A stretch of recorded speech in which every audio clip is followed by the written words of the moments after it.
Namba peke yake. Tu namba peke yake haraka haraka.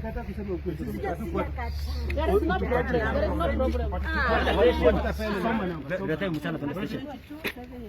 Amjachukua namba mtu achie msichana hivi. Haya, hii muende sasa.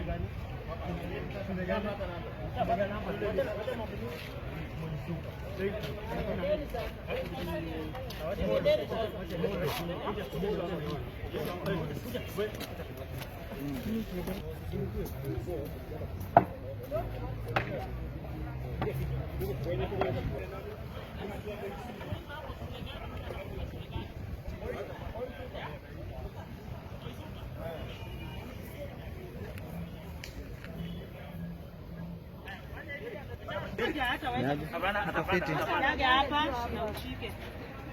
Ushike kidogo. Hada. Shika hapo.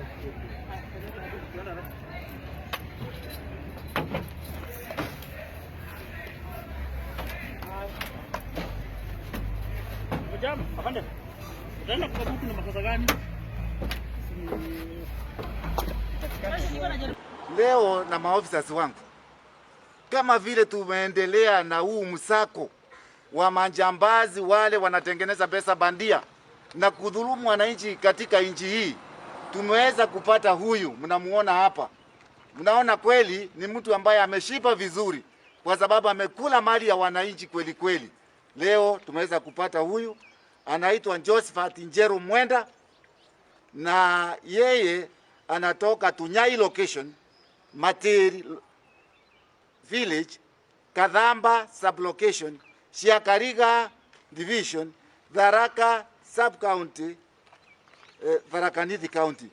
Huyu jambazi huyu mnaona wa kikundi kile kingine, yeye yako na miaka 33 hapa kwa hoteli. Huyu anafanyia, alikuwa amejificha katika hoteli moja hapa Chuka town.